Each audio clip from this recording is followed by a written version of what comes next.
Shalom, family.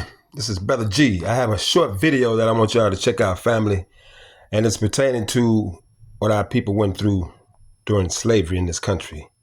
Okay, now I've heard that if you take a tour in Israel today, the first place they'll take you is to this museum, and they'll show you everything they can up in there pertaining to what their people went through during the Holocaust. And they say, it's because we show these things and we remind ourselves in the world so that it will never happen again, so the history won't repeat itself, which is okay. Okay, now I've also heard that Governor Santos down there in Florida is trying to keep the kids from learning about what went on in this country during slavery. I've heard that taking all those kinds of books out of the schools so the students won't learn about what happened during slavery in this country. And I heard the answer was because they don't want the white kids traumatized about what their ancestors had to do to the black people. Ain't that a trip? Okay, now I tell you what it is for real that they're doing it for. They're trying to erase history. Okay, so we as a people, as Hebrews, that are so-called Negroes, okay, now we also had a history where our ancestors went through some very traumatizing things in this country. And we should always be reminded, and we should remind the world of what our ancestors went through. Why? So it will never happen again, and so history won't repeat itself. So please watch this short video, family. All right. It is certainly not new. The transatlantic slave trade, forced labor, the inhumane treatment of black men, women, and children, and the eventual abolition of the slave trade. But what probably may be new to you is that the abolition of the slave trade in the early 19th century led to the creation of a new and even more sinister aspect of slavery, the slave breeding farms. The goal of these farms was simple: to produce more slaves to farm the land. How was this goal achieved? Join us as we unveil 10 facts about slave breeding that schools failed to teach you. Slave breeding for increased slave population. In 1808, the United States prohibited the importation of slaves from Africa. Despite this, in the antebellum South, where slavery was prevalent, the reproduction and life cycles of enslaved individuals were crucial concerns within plantation communities. Enslavers often likened enslaved people to livestock, such as cows, calves, horses, and pigs. In a demographic landscape where African men outnumbered African women, slave reproduction was understandably limited. Additionally, cultural practices from Africa, exceptionally extended breastfeeding, inhibited conception among black women. Combined with high infant mortality rates, this led to a significantly low rate of slave reproduction. Furthermore, the importation of Africans saw a higher mortality rate among women than men, resulting in a scarcity of women in local slave societies. With slave women unable to produce enough children to maintain, let alone increase, the slave population, and plantation owners resorted to encouraging forced sexual relations. Moreover, the high death rate among slaves necessitated the replacement of losses, prompting owners to push for childbirth. Typically, enslaved women began childbearing around the age of 13, and by the age of 20, they were expected to have borne 4 or 5 children, slaves bred as commodities and wealth. Another of the 10 facts about slave breeding that schools fail to teach is that slaveholders actively encouraged their enslaved property to reproduce by cajoling, threatening, and coercing them into intimate relationships. Plantation owners saw enslaved women as a means of increasing their wealth and power, perpetuating the practice of forced breeding throughout the country. With little to no recovery from birthing, within 6 to 12 weeks, a slave could be pregnant again. To encourage childbearing, some population owners promised women slaves their freedom after they had produced 15 children. One slave trader from Virginia boasted that his successful breeding policies enabled him to sell 6,000 slave children a year.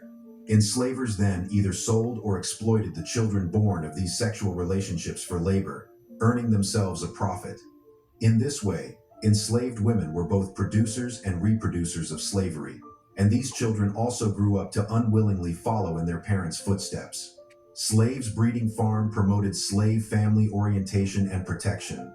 Slave families provided love and companionship, taught values, offered solace, imposed discipline, constructed histories, bestowed identities, and generally gave the enslaved a space in which they could assert themselves.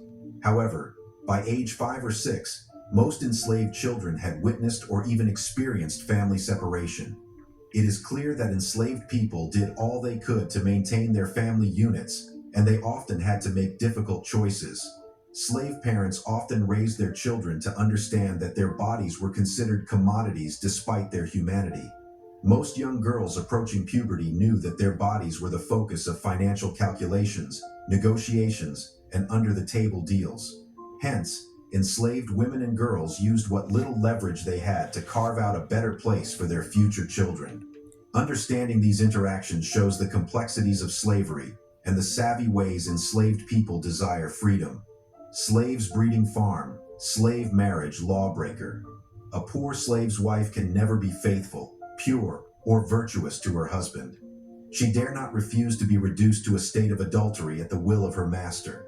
If a master thought that a confident man and woman might have strong, healthy offspring, he forced them to have sexual relations, even though they were married to other slaves. If there seemed to be any slight reluctance on either of the unfortunate ones, the master would make them consummate this relationship in his presence. He used the same procedure if he thought a certain couple was not producing children fast enough. One of the 10 facts about slave breeding that schools failed to teach you was that slave marriages were not recognized by law and were not something that enslavers had to think about legally when disposing of slaves. For example, the Louisiana Code of 1824 explicitly stated that a slave had no right to be married. Slaves served as domestic workers and concubines in breeding farms. Enslaved women were usually the property of the men who exploited them. Among the most complicated relationships during slavery were the intimate ones between enslaved women and their white enslavers. These relations ran the gamut from rape and sodomy to romance, from chance encounters to obsession, concubinage, and even marriage. It's hard to ignore the power dynamic involved, the often significant age gap, the sometimes incestuous connections, or the varying social status of all people involved in these connections. It's even challenging to find appropriate nouns to describe them. Enslaved women were counted on not only to do their house and field work, but also to bear, nourish, and rear the children whom slaveholders sought to replenish their labor force continually. As house slaves, women were domestic servants, cooking, sewing, acting as maids, and rearing the planters' children. Later, they were used in many factories where they were kept at lower maintenance costs. Slave breeding farm, a life of resistance. Enslaved African Americans employed a range of tactics, both active and passive, to resist the constraints of slavery. Day-to-day resistance emerged as the most prevalent form of opposition, encompassing actions such as breaking tools, pretending illness, deliberately slowing down work, and engaging in arson and sabotage. These behaviors served as manifestations of slaves' disconnection from their masters. Running away constituted another method of resistance. Many slaves fled only short distances and did not aim for a permanent escape from slavery. Instead, they temporarily withheld their labor for economic negotiation and bargaining. Some fugitives sought permanent liberation from slavery, while the Underground Railroad to free states often comes to mind. Many runaways headed southward to urban areas or sought refuge in natural settings like swamps. Frequently, these escapees were relatively privileged slaves who had experience as riverboatmen or coachmen and possessed familiarity with the world beyond the plantation. Male slaves suffered buck-breaking violence. If there is one tool that was more brutal than whips and guns during slavery, it was rape. Vicious and animalistic rape of enslaved Africans in America. Apart from women, men were raped. This act of buck-breaking or bot-bursting involves white enslavers and merchants raping an enslaved man in front of the public or the entire plantation to embarrass him and cause him to feel less of a man. This heinous act became popular when there were increased cases of slave rebellion.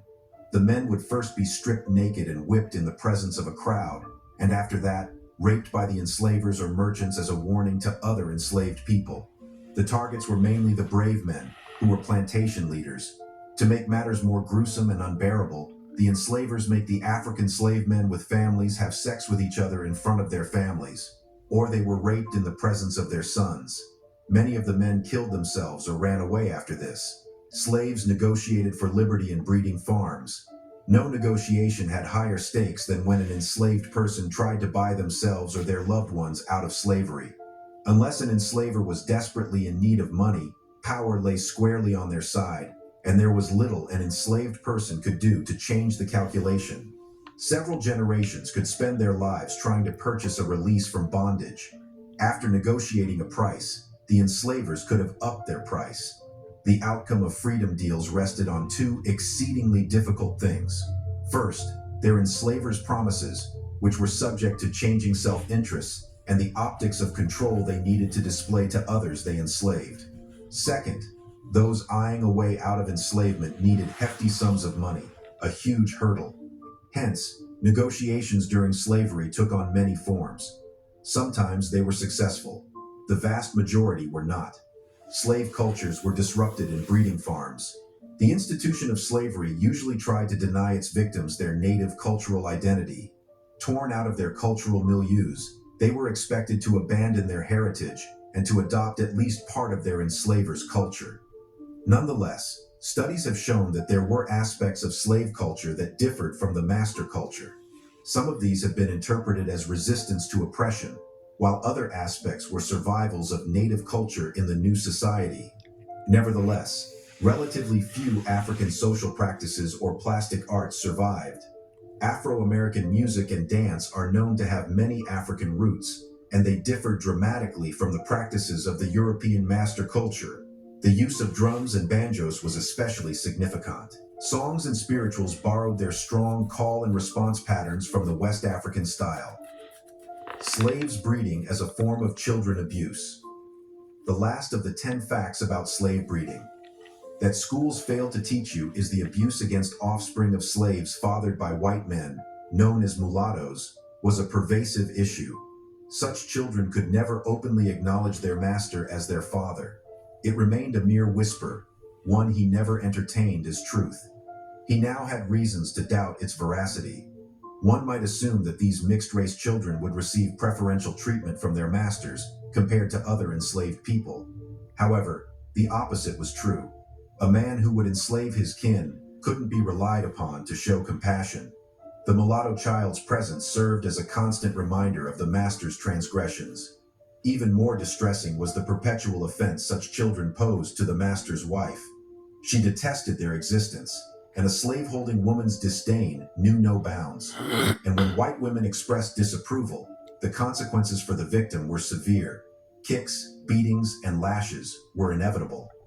Masters often felt compelled to sell these children to appease their wives' sensibilities as an act of mercy, liberating the children from their merciless tormentors. Nevertheless, the harsh reality endured. Under the laws of slavery, children were always categorized by the status of their mothers. This system facilitated the appalling exploitation by cruel slaveholders and their morally bankrupt relatives, perpetuating sin for profit. Although slavery may no longer be a thriving topic, how many of these 10 facts about slave breeding have schools failed to teach you?